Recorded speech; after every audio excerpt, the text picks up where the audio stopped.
Bom dia! Começa agora mais uma edição do Bom Dia Baixada. Hoje é segunda-feira, 16 de julho, e vamos juntos até às 9 horas da manhã. Hoje vamos falar sobre como a visão metropolitana é importante para o desenvolvimento da nossa região. Para tratar do tema, o Bom Dia Baixada recebe Edmur Mesquita, subsecretário de Desenvolvimento Metropolitano do Estado de São Paulo. Edmur, seja muito bem-vindo mais uma vez ao nosso programa. Muito bom dia.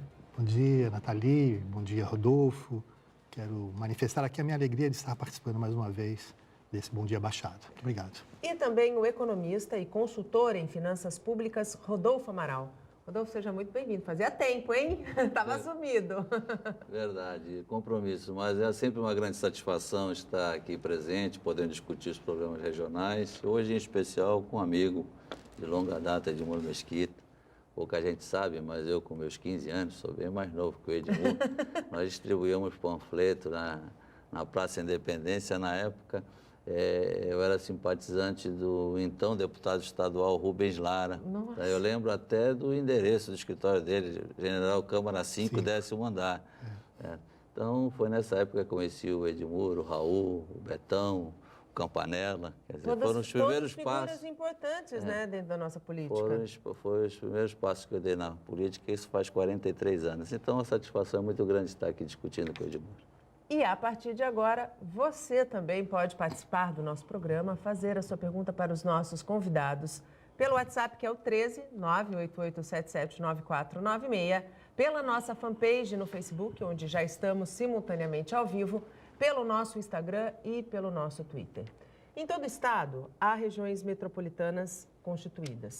No entanto, o que a gente percebe é que, apesar da constituição dessas regiões metropolitanas, ainda grande parte dos municípios seguem pensando em cada problema seu, sem ver e perceber a importância de se unir para buscar soluções em conjunto.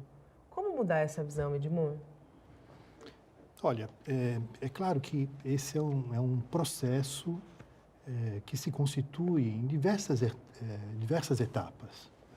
É um processo de conscientização dos próprios agentes públicos, dos prefeitos, dos representantes do Estado, da sociedade civil, da própria imprensa também, não é? De estimular esse debate dentro de uma visão estratégica, destacando a importância de produzirmos soluções comuns para os problemas que são comuns a essas unidades regionais. Nós temos hoje, no estado de São Paulo, 6 regiões metropolitanas constituídas e 3 aglomerações urbanas. A última que foi criada foi o aglomerado de Franca, que será composto por 19 municípios e agora, enfim, até o final desse mês, já está agendado já a reunião que será feita a instalação da região metropolitana, da aglomeração urbana de Franca, que fica ali entre o Triângulo Mineiro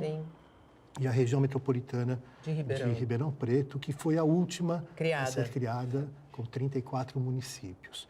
Com isso, Nathalie e amigo Rodolfo, nós chegamos a 1/3, exatamente 218 municípios que estão integrados, portanto, a essas unidades regionais.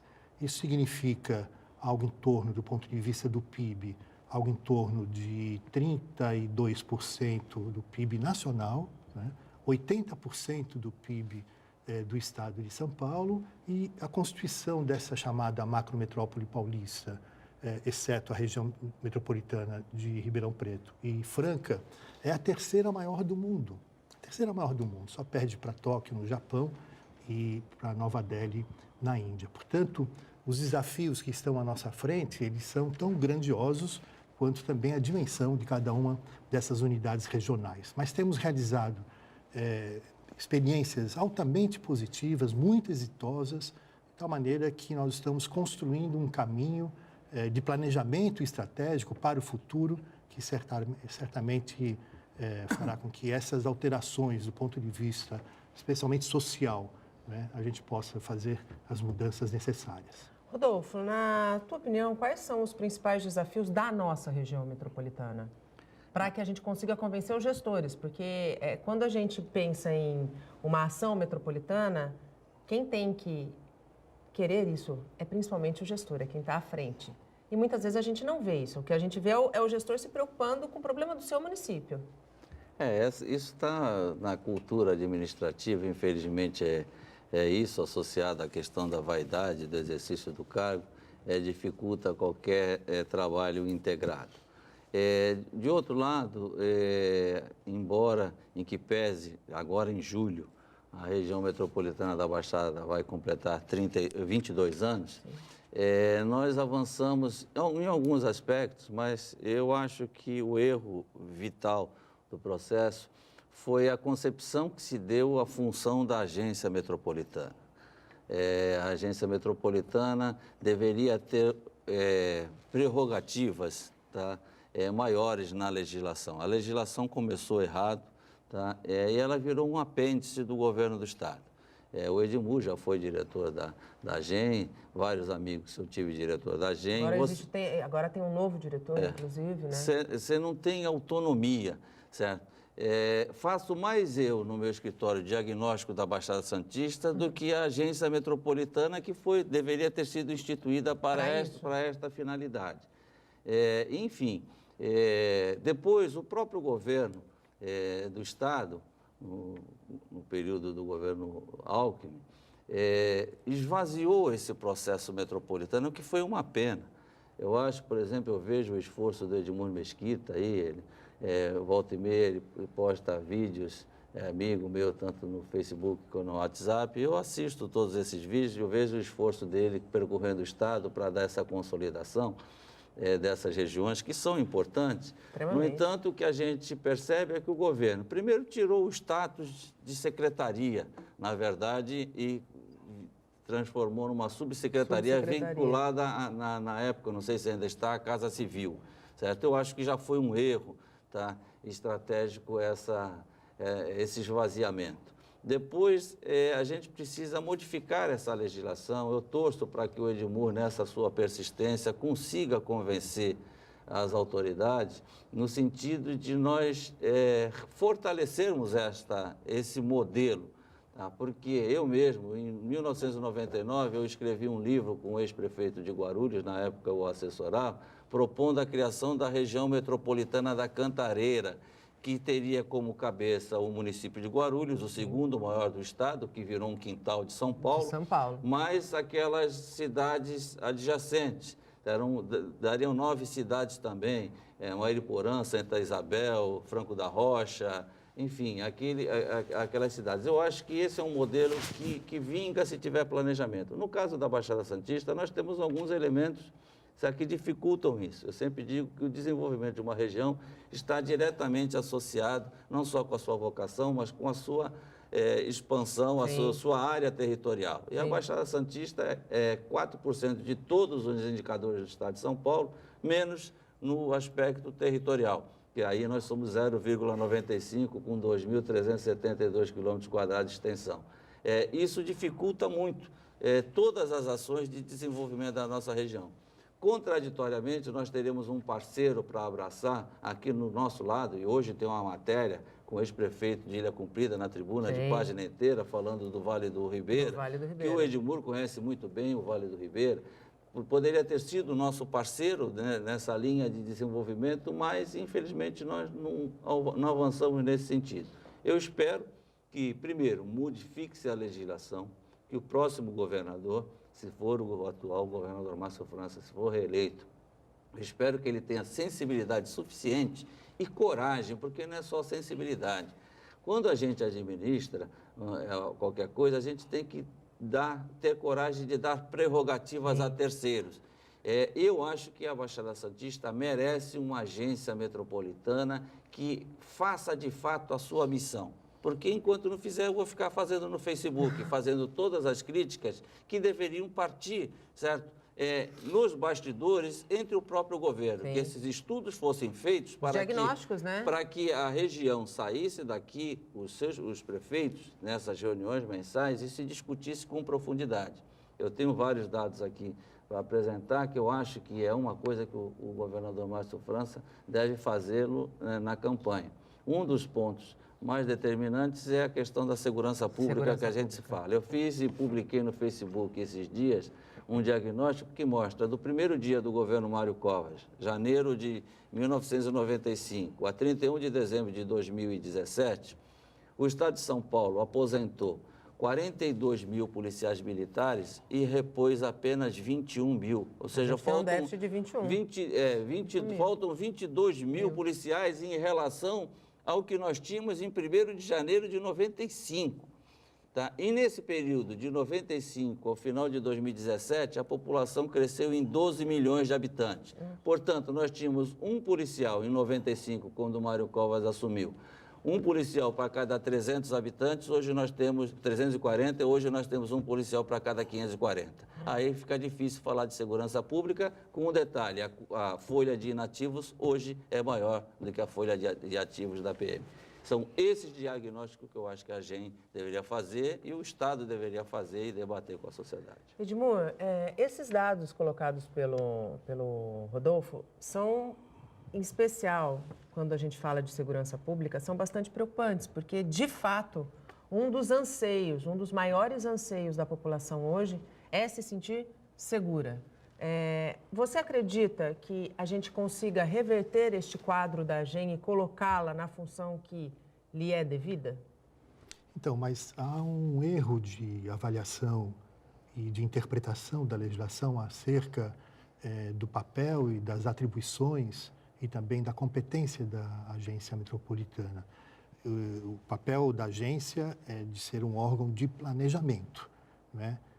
Não é um órgão especificamente de execução do ponto de vista de orçamento. Claro que também cumpre com esse papel, mas não é a função, a atribuição precípua da agência metropolitana. Ela foi criada com uma atribuição claramente definida de pensar o planejamento estratégico, portanto, da região metropolitana, seja aqui no caso da Baixada Santista, como também como nas outras unidades regionais. Nós tivemos, para ilustrar isto, uma experiência há cerca de 7 anos atrás, 6 anos e meio, da chamada Agenda Metropolitana. Sim. Foi a maior experiência que foi realizada no estado de São Paulo. E foi muito positiva. Altamente positiva. Nós fizemos um trabalho de pactuação entre os secretários de Estado, com os prefeitos municipais, com os secretários municipais, definimos as metas e as prioridades para cada uma dessas pastas. Então, na área da cultura, desenvolvimento econômico, mobilidade urbana, habitação, saúde, educação, e definimos as metas.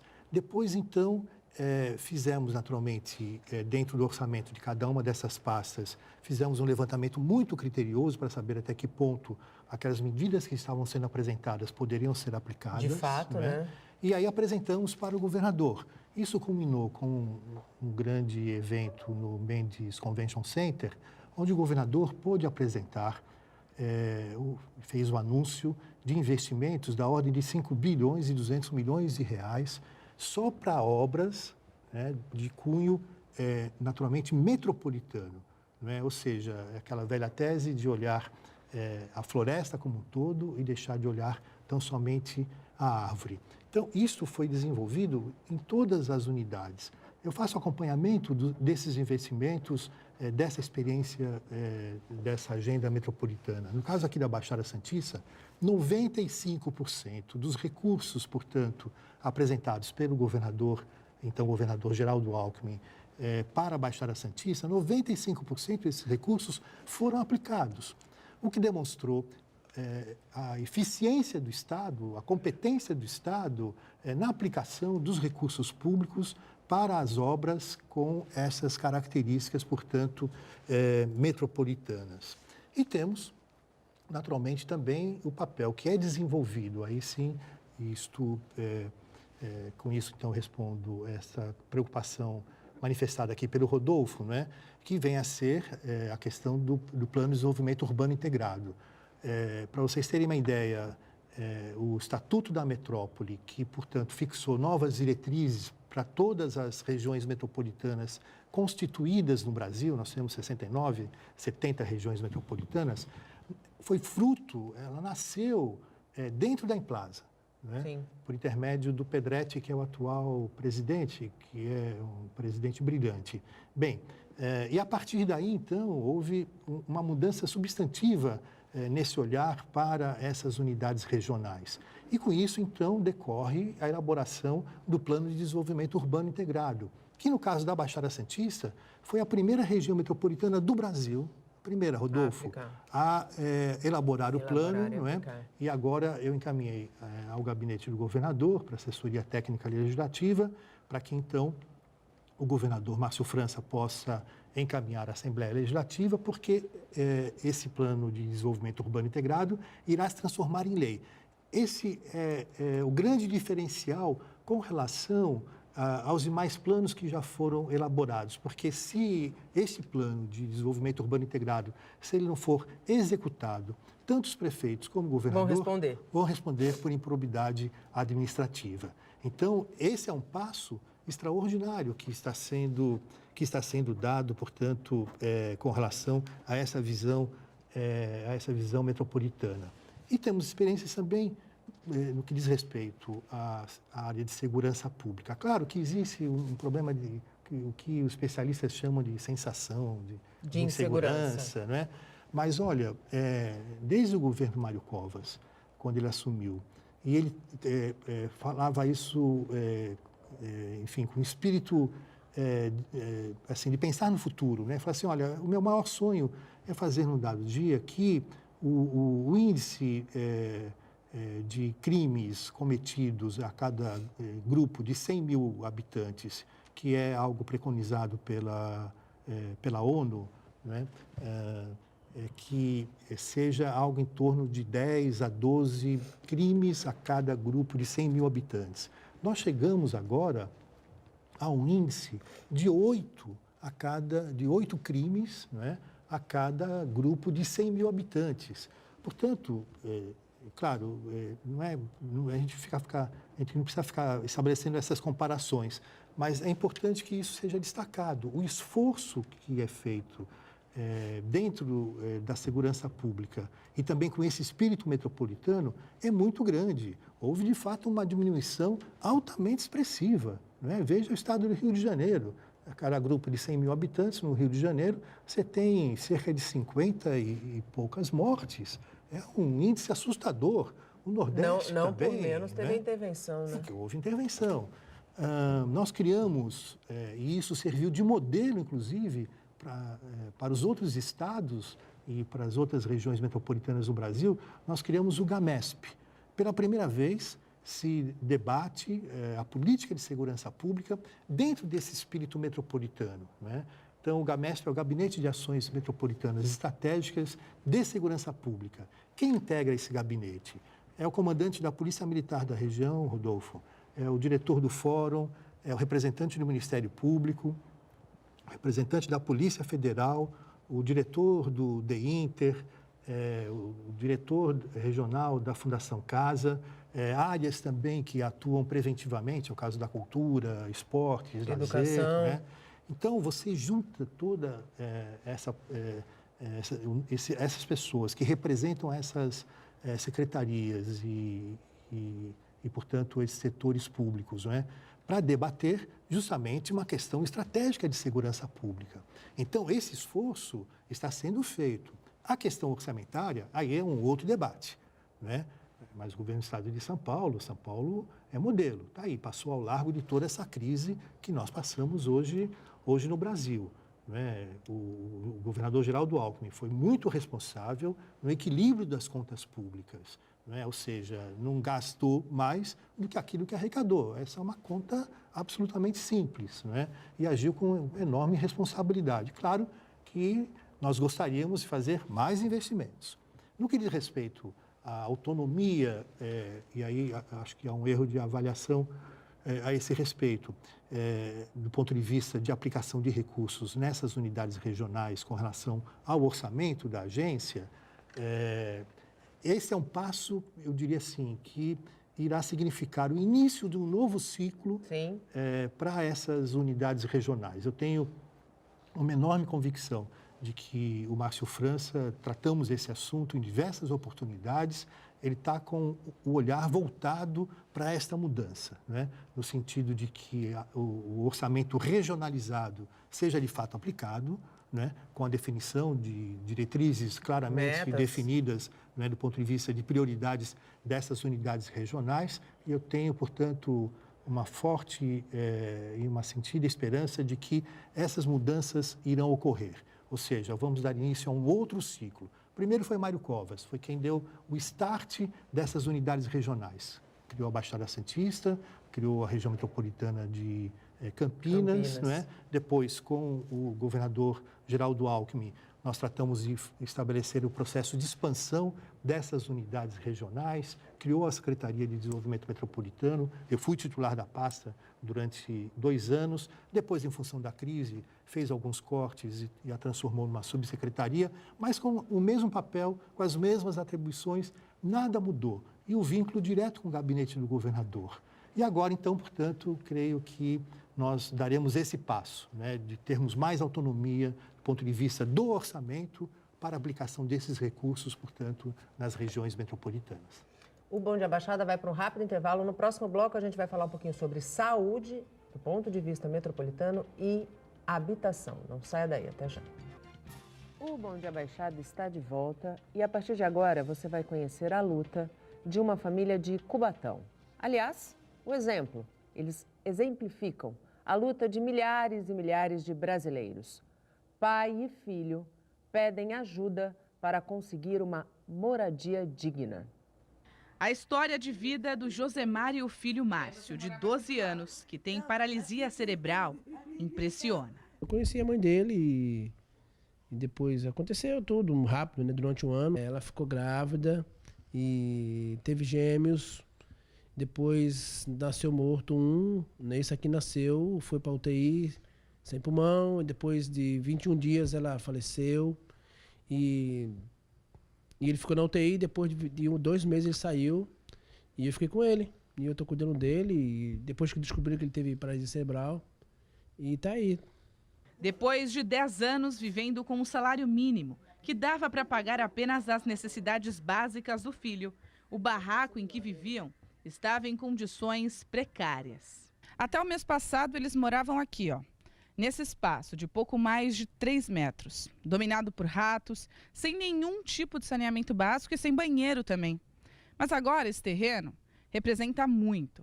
Representa a esperança de uma vida melhor, tanto para o seu Josemar e também para o filho dele, o Márcio. Seu Josemar, fala pra gente, o que você espera daqui para frente, quando tudo isso aqui já tiver construído, uma casa digna? Uma casa digna de morar, né? Porque eu morava aqui, era no meio dos ratos. Os ratos andavam por todo canto, só tinha buraco, tinha madeira, tudo quebrado. Não tinha condição de morar. Então eu espero uma casa digna, uma casa boa, né, de morar. Laura é amiga da família e a ajuda dela foi fundamental nos momentos difíceis. Ela conseguiu doações de roupas e móveis. Também arrecadou dinheiro pelas redes sociais para construir uma casa para Josemar e o filho. A gente conseguiu por volta de R$3 mil em material de construção, algumas doações em dinheiro, a gente está pagando pedreiro também, só que falta muito mais, a gente só fez só a parte de baixo, baldrame e sapatas. E o que falta de material de construção para quem quiser ajudar? Falta colunas, cimento, muito cimento, areia, pedra, blocos, janelas, portas. A enfermeira também está organizando um bingo beneficente para a família da Vila Esperança. Vai ter um bingo dia 22 de julho, às 14 horas, no Maison Calil, que fica na Avenida Martins Fontes, 328, na Vila Nova. Qualquer informação no meu celular, 13 997 87 9665, e os prêmios principais serão uma bicicleta e um tênis ASICS. Além do amor, a lição que fica depois de conhecermos uma história de luta e superação, como a de Josemar e o filho Márcio, é a alegria e o brilho nos olhos que não podemos deixar apagar. Minha vida toda é ele, minha vida tudo é ele, para mim é ele, tudo, acabou. Não tem mais nada, não. Que pai que essa criança tem? É um pai e uma mãe. Só para reforçar, as doações podem ser feitas com a Laura. O telefone é 13 99787 9665. Voltamos com os nossos convidados. Participam do Bom Dia Baixada Edmur Mesquita, subsecretário de Desenvolvimento Metropolitano do Estado de São Paulo, e o economista e consultor em finanças públicas, Rodolfo Amaral. Você pode continuar nos acompanhando, fazer a sua pergunta para os nossos convidados pelas nossas redes sociais. Temos o nosso WhatsApp, que está aí na tela, a nossa fanpage, onde estamos simultaneamente ao vivo no Facebook, e o nosso Instagram e o nosso Twitter. O que a gente acabou de ver é, como eu bem disse, antes da reportagem começar, o exemplo do que muitas famílias, milhares de famílias no país todo e na nossa região, isso não foge à regra, lutam para ter, que é um direito básico da nossa Constituição. O seu Josemar tem a sorte de ter um anjo da guarda, que é a Laura, que acolhe eles em casa. No entanto, a nossa região hoje tem um estudo que mostra que o déficit habitacional supera 150 mil moradias. Assim como a segurança pública e a saúde, que nós vamos falar mais lá na frente, resolver este problema não é um desafio muito fácil, né, Edmur? Claro, é um desafio enorme.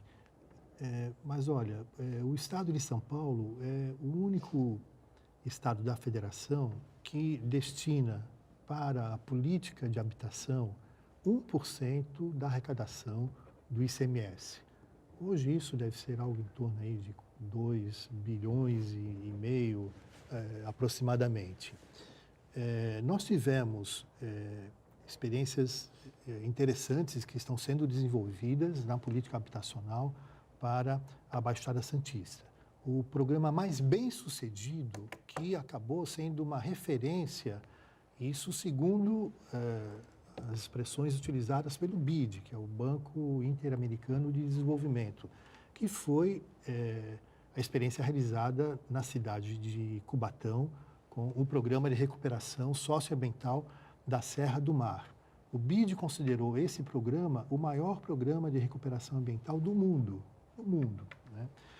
Foram removidas cerca de 3.250 famílias das cotas que foram, portanto, para a Serra Antiga Anchieta, não é? Na época ainda do ex-governador Adhemar de Barros, para a construção da Via Anchieta, Sim. da Serra da Via Anchieta. Só que depois essas pessoas foram habitando essas localidades, ficaram por lá. Houve, evidentemente, um certo conluio também das autoridades, entre né? o poder público Sem dúvida. Local e intermediários, portanto, dessas famílias. E aquilo se transformou Num conglomerado. um conglomerado absolutamente preocupante. Suburbano, né? Suburbano, porque as pessoas não devem habitar essas localidades que há o risco iminente, não é, de uma tragédia anunciada. O governador José Serra tomou essa decisão e praticamente, eu diria que hoje, aí, cerca de 90% aproximadamente, dessas famílias já foram removidas. E esse foi um trabalho eminentemente regional, porque também foi ofertada para essas famílias a possibilidade delas saírem da cidade de Cubatão e irem para São Vicente, para os municípios aqui do Litoral Sul, ou também para o Planalto, ABC e São Paulo. Ou seja, esse foi um programa eminentemente regionalizado. Um investimento da ordem de 1 bilhão e 200 milhões de reais. Né? Tem capitais no Brasil que não recebem esse tipo de investimento e, portanto, foi o modelo mais exemplar que nós tivemos de experiência na área da habitação com relação a esta unidade regional. E claro que isso está sendo desenvolvido também para outras regiões do estado de São Paulo. Agora, só para concluir, o que acontece? Às vezes você tem uma certa dificuldade com relação à parceria junto aos municípios, que os municípios têm que fazer a doação para o Estado, Sim. das suas áreas, dos seus terrenos, né, para que então essa política habitacional seja desenvolvida. Então, há uma certa dificuldade nessa relação de parceria, às vezes especificamente nessa área. Visão metropolitana, né? Um ajudando o outro. E, assim, a gente teve o exemplo bem-sucedido de Cubatão. No entanto, por exemplo, a gente vê que Cubatão ainda não tem uma rede de saneamento completa, muita gente ainda vive em condições insalubres. E fora Cubatão, nós temos várias famílias hoje em palafitas ainda. Bom, primeiro eu gostaria de destacar a inteligência, a elegância do discurso do Edmur, mas eu tenho tantos números, eu fiz tantas anotações aqui que são absolutamente contrárias à realidade que ele traça. Bom, primeiro que no caso de homicídios, falar que a polícia militar ou a segurança pública controla homicídios é mentira, porque essa é a estatística mais furada que existe. Não estou dizendo que é o governo do estado que faz. Porque o homicídio ou ele ocorre no botequim entre duas pessoas que estão bebendo e uma acaba se desentendendo com a outra e mata, não vai ter polícia ali de plantão para evitar. Ou ele ocorre dentro de casa, que é o marido com briga de marido com a mulher, ou ele ocorre dentro de presídio, que é briga entre presidiários, ou no caso do Rio de Janeiro, ocorre muito porque a bala perdida e a guerra entre gangues. Então, em nenhum desses casos, a polícia militar atua. Então, ficar com o governador Alckmin sempre usava isso, que o nosso índice... Vamos deixar claro, homicídio, polícia militar, a interferência é quase zero, certo? Utilizar esse tipo de estatística, certo, é um sofisma, certo? Infelizmente é uma prática.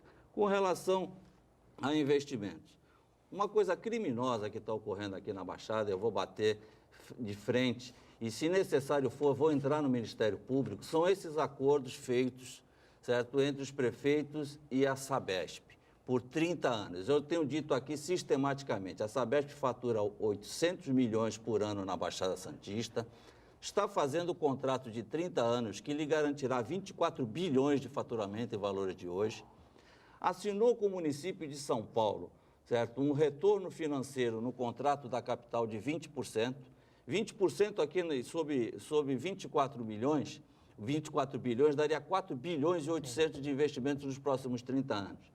Eu perguntei ao presidente da Sabesp, recentemente, que esteve no evento da Tribuna, se ele sabe o que se chama isonomia. Eu estou aqui com um advogado brilhante, que é o Edmur Mesquita. Isonomia no poder público tem que ser respeitada. Se fez um contrato com a Sabesp dando um retorno de 20% com o município de São Paulo, tem que fazer com todas as cidades em que a Sabesp opera. Todas. A diferença vai ser o zero à direita, porque como a capital tem 50% do faturamento da Sabesp, ela vai ficar com a maior parte. Sim. Hoje a Sabesp garantiu para o município de São Paulo um investimento da ordem de 2 bilhões por ano em torno desse retorno. Outra coisa, tenho dito aqui, 60% da rede instalada na Sabesp nos 368 municípios que ela opera, 60% está na capital, que tem 0,5% do território do estado de São Paulo. Então, a gente precisa corrigir isso. Eu espero, honestamente, confesso, tá, que eu estava esperançoso que o Márcio França, ainda que nesses 9 meses dele de governo, 8 meses, ele viesse corrigir isso. Certo? Vi que o prefeito de São Vicente assinou um contrato, não vai me dizer que é vantajoso ao município, que não é. O de Praia Grande, exatamente. O de Santos foi danoso em 900 milhões. Isso eu provo no papel. Agora, ou esses prefeitos tomam, certo, uma iniciativa correta, ou nós vamos entrar no Ministério Público contra eles, porque eu não aceito mais que simplesmente mudou a legenda, é amigo do governador, se entrega um contrato de 30 anos porque é amigo do governador. O governador Geraldo Alckmin não é mais governador e muito provavelmente não será presidente da República. E eu pergunto, e a Prefeitura de Santos fez um contrato danoso de 900 milhões com a Sabesp, certo? E quem será o próximo governador? Com relação aos investimentos, tá, aqui na habitação. Tá. Outra coisa que aconteceu sobre o silêncio dos nossos prefeitos na região, sobre o silêncio da agência metropolitana. Em 2010, criou-se o Parque Estadual da Restinga, em Bertioga, com uma área de 93 quilômetros quadrados de extensão. Para o telespectador que está nos ouvindo, Santos Ilha, aqui onde nós estamos nesse momento, tem 39,4 quilômetros de extensão. Ou seja, o Parque Estadual da Restinga em Bertioga é 2 vezes maior do que Santos, certo? Tá? É 10 vezes maior do que a área da Riviera de São Lourenço. E aí não se tem onde construir. Aí é preferível deixar o PCC tomar conta do Parque Estadual da Restinga, porque o governo do estado não tem como polícia ambiental para protegê-lo, é o que está acontecendo. E ninguém tem coragem de falar isso, porque ninguém quer se indispor com o governador, certo? Isso foi no governo Serra, certo? O secretário do Meio Ambiente era o Bruno Covas, hoje prefeito da capital. Quer dizer, então vem aqui, certo? Se imobiliza uma área imensa, eu acabei de falar que nós temos 0,5% do território do estado de São Paulo, certo? E desse 0,5%, nós só temos 5% ocupáveis. Hoje, para os próximos 100 anos, nós temos 5% do território da Baixada passível de legislação ambiental. Isso dá 147 quilômetros, é o tamanho do município do Guarujá, para os próximos 100 anos. Se a AGEM fizesse suas contas corretas, não ficasse contratando a Implaza, porque vira e mexe, parece que a Implaza é uma Prodesan melhorada, é uma empresa do estado capenga, que tem um faturamento anual de menos de 200 milhões de reais. E faz o planejamento do estado de São Paulo. Verificaria que a Baixada Santista há 40 anos, portanto, há 4 décadas, cresce à razão de 100 mil domicílios por ano. Ou seja, nos últimos 40 anos, nós tivemos 400 mil domicílios. À razão de 3,3 pessoas por domicílio, nossa população cresceu 1.200.000 habitantes. Certo? Então, essas coisas, nós não temos mais onde construir. Onde nós íamos construir, que vira Parque Estadual da Restinga. As duas cidades com maior nível de preservação ambiental são as duas maiores da nossa região. É Bertioga, numa ponta, e Itanhaém, numa outra ponta. Ou se enfrenta isso com coragem, ou então diga-se o seguinte, fechamos as portas na Baixada Santista, ninguém venha mais morar aqui, vamos acabar com as casas de veraneio. 65% dos imóveis no litoral sul e no litoral norte são de veraneio, que encarece o solo para os moradores da região. Então, se a AGEM tivesse autonomia, a AGEM não tinha que ficar num apêndice do orçamento do estado de São Paulo. A Agência Metropolitana da Baixada Santista tinha que ser financiada pelas prefeituras totalmente, para ter autonomia de falar contra o governo do estado e falar no mesmo nível. Nós não vamos ficar aqui, eu, pelo menos enquanto jornalista, certo? Não vou ficar aceitando essas teses. Eu vivo dizendo, o governador do estado de São Paulo anterior publicou no jornal local 4 páginas praticamente desmentindo informações que nós havíamos transmitido, dado em entrevista, informações tiradas da prestação de contas do governo do estado de São Paulo, dizendo, eu provo por A mais B que nós recebemos a menos 5 bilhões por ano do governo do estado de São Paulo, a que nós teríamos direitos. Na área da saúde, 500 milhões a menos. E nós aplaudimos o governador que veio aqui oferecer mais R$1 milhão por mês ao Hospital dos Estivadores. Não é essa, tá? Eu estou agora falando direto, tá, para os assessores, tá? Eu tenho um aqui, amigo, tá, do governador Márcio França. Olhe para a Baixada Santista, mas não olhe querendo protegê-la em relação às demais. Olhe para nos dar o quinhão que nós temos direito. É isso que eu espero do Márcio França. Eu conheço o Márcio França há mais de 30 anos, ainda da época de oficial de justiça, certo? Então, eu acho que ele está tendo a grande oportunidade, que é ter a caneta na mão, para corrigir essas injustiças que se faz com a Baixada Santista. Todo mundo fala aqui em Deus ao Mário Covas. O Mário Covas, um dos principais atos que ele fez no governo dele, foi danoso à nossa região. Os municípios e instâncias paulistas tinham direito, certo, a 100% da receita própria, o governo do estado tinha que investir nos municípios e instâncias.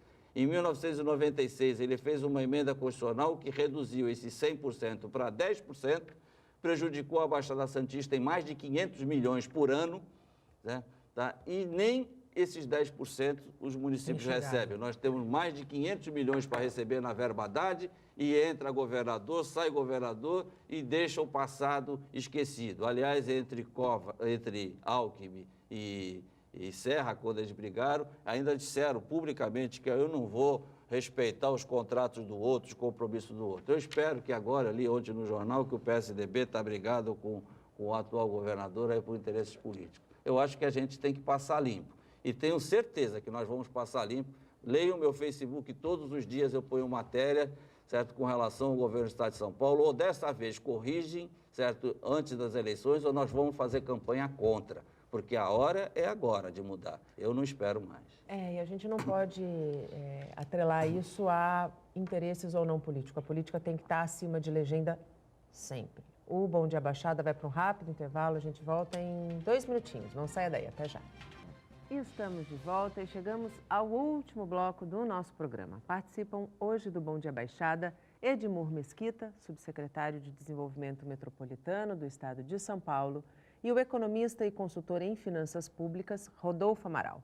Hoje a gente fala sobre a importância da visão metropolitana para o desenvolvimento da nossa região. Ainda dá tempo de você participar pelas nossas redes sociais. O nosso WhatsApp está aí na tela, a nossa fanpage no Facebook também estamos ao vivo desde as 8 horas da manhã, o nosso Instagram e o nosso Twitter. Eu prometi aos telespectadores que falaria sobre saúde no segundo bloco, mas nos estendemos mais, falando um pouquinho sobre habitação. Muitos dos gestores que passaram aqui pela nossa bancada apontam que a criação de um consórcio de saúde seria o ideal para que na nossa região a gente tivesse um equilíbrio de contas, em virtude de uma sobrecarga aqui, outra ali, em um município ou outro. Esse consórcio, ele é possível de ser criado, Edmur? Eu só queria rapidamente, Nathalie, fazer aqui algumas referências àquilo que foi dito pelo Rodolfo Amaral, né, que é uma pessoa que eu prezo muito e tenho relações pessoais antigas, mas ele virou um franco atirador. Quer dizer, pega a metralhadora, já que um dos temas foi da área da segurança pública, e atira para todos os lados, né? Bem, e a vida não é assim, né? Nós temos que refletir do ponto de vista, claro, dos dados da realidade, do raio-x, não é? Como essa realidade se apresenta e termos um foco muito bem definido. Enfim, pela inteligência do Rodolfo, custa acreditar que ele faça um raciocínio tão somente linear, não é? Em função dos dados que são apresentados. Eu não quero ficar questionando os dados, eu quero ficar questionando, assim, a forma de enfrentar esses problemas, aquilo que está sendo feito e aquilo que é possível também ser feito. Quando ele fala mal da Implaza, a Implaza é uma empresa, Nathalie, de 42 anos. 42 anos. Forjou técnicos da melhor qualidade no Brasil. Edmur, 42 anos também tem a Prodesan. Desculpa. E está falida. Eu ouvi tá bom. Com muita atenção, né? E gostaria que houvesse essa reciprocidade. Mas é uma empresa de 42 anos que forjou técnicos, portanto, da melhor qualidade. Um exemplo emblemático a esse respeito, e mesmo tendo divergências com relação à postura dele na condição de ministro do STF, o Lewandowski, ele foi presidente da Implaza. Ele foi concursado como advogado, ascendeu depois ao cargo de coordenador da assessoria jurídica da Implaza e foi presidente da Implaza. É uma das pessoas que mais entendem dessa política voltada para a construção dessa consciência mais coletiva, de integração dessas unidades regionais. Tem estudos que são elaborados pela Implaza para o Brasil inteiro, para o país inteiro. A Implaza é contratada por outros estados, não é? Dada a sua expertise, portanto, na área de planejamento. Então, não é possível que venha aqui uma pessoa, respeitosamente, claro, e diga o que disse, que a Implaza não serve para nada, né? Não tem o menor sentido isso, o menor sentido. Por outro lado, até os dados interessam ao Rodolfo quando ele faz a sua avaliação, mas quando os outros dados são apresentados, né, no caso da polícia, no caso da área de segurança pública, aí ele desconsidera. Concretamente, hoje, o que acontece? A Organização Mundial da Saúde diz o seguinte: um grupo, vou repetir isso, um grupo de 100 mil habitantes, é razoável supor que nós tenhamos algo em torno de 10 a 11 crimes em cada grupo, portanto, nessa margem de 100 mil habitantes. Nós chegamos no estado de São Paulo a 8. Ora, claro que nós melhoramos. Agora, também reconhecemos que muito há de ser feito. Há muito a ser feito. Claro, mas nós estamos construindo um caminho. Veja a situação do Rio de Janeiro, Rio Grande do Sul, né? São estados que perderam absolutamente o controle, o crime organizado tomou conta daquilo, né? Desses estados, e o número de crimes contra a vida, de maneira geral, são números assustadores. São Paulo é diferenciado nessa política, e isso graças àquele que começou esse processo, que foi o Mário Covas, foi um governador excepcional, uma liderança política que nós já tivemos no Brasil, uma das melhores na história republicana brasileira. Depois, em continuidade a isso, o Geraldo Alckmin, o José Serra e agora com o Márcio França. O Márcio França, conhecemos bem, foi prefeito da cidade de São Vicente, saiu com índice de aprovação de 92%, algo nunca visto, não é na história da Baixada, ou tampouco de São Vicente, na história do país. Ora, são pessoas que estão se dedicando, abraçaram essas causas, portanto, com muito denodo, né? São pessoas responsáveis, são pessoas que fizeram da atividade pública uma entrega total e acreditando, portanto, nessas causas. Então, nós estamos construindo um caminho, é um processo de formação. Não basta simplesmente aqui amaldiçoar, portanto, a escuridão. É preciso acender uma luz. Não é? Claro que não podemos nos resignar com esse cenário que está à nossa frente. Aliás, a gente não pode aceitá-lo, de né? jeito nenhum, né? Estranho o fato de que, em nenhum momento aqui, o Rodolfo fez algum tipo de avaliação a respeito, não vou dizer das responsabilidades do governo federal, mas pelo fato de tomar decisões absolutamente irresponsáveis em todas as áreas, a começar pelo processo de corrupção. Claro, eu sei, conheço a história do Rodolfo, eu não vou acreditar de que ele esteja sintonizado com essa política do Temer ou da Dilma Rousseff no passado, né? O Rodolfo não tomaria uma decisão como essa de estar sintonizado com esse tipo de política. Eu acho que o telespectador precisa saber que eu fiz a sua campanha em 2000 e meus dados naquela época valiam. Agora, quando eu faço contrariamente ao governo do Estado, parece que os dados não valem mais. Então, eu faço sim críticas ao governo federal, eu não tenho compromisso com absolutamente ninguém. Agora, eu não vou ficar ouvindo sofismas. Mas você relevou isso, né? Certo, infelizmente. Certo, eu não vou ficar ouvindo sofismas quando, na verdade, nós fazemos diagnóstico. Eu tenho esses diagnósticos, eu publico eles todo dia no Facebook, eu não vi o governo do Estado, ninguém responder absolutamente nenhuma informação, até porque eu cito questões legais. No caso da saúde, o governo do Estado fica de uma forma ilegal. A lei que criou o SUS diz que o governo pode ficar só com 30% dos recursos, ele fica com 50% e depois desce a serra para dar migalhas para os prefeitos e todo mundo diz amém e vai comer pastel no Carioca. Eu não vou aceitar mais isso, Edmundo. Agora é a eleição.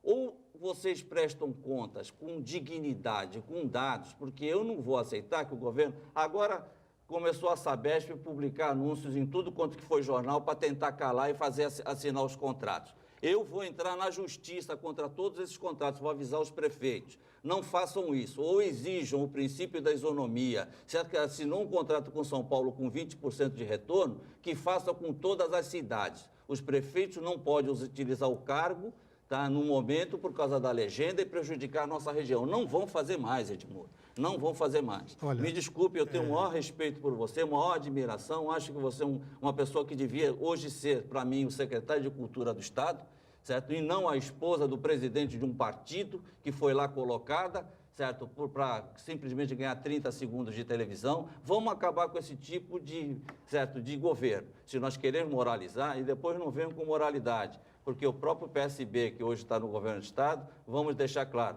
se não tivesse falecido, o Eduardo Campos também estava na Lava Jato. Vamos deixar claro isso, porque ninguém é melhor do que ninguém nessa seara. E eu não vou levar esse diploma para casa. Eu só queria fazer uma observação absolutamente serena, né, com tranquilidade, e levando em consideração, portanto, o bom nível dessas informações e dessa reflexão que nós estamos fazendo aqui, né? Acho que há, de fato, um exagero enorme naquilo que foi dito, né? As coisas estão caminhando, nós temos pessoas honradas que estão administrando bem esse Estado. Não é à toa que São Paulo, portanto, não ficou comprometido com a grave crise que se abateu sobre o Brasil. E nós temos que respeitar essas pessoas que estão dando de si, que estão, naturalmente, muito sintonizadas com o sentimento do povo brasileiro e com os nossos sentimentos também.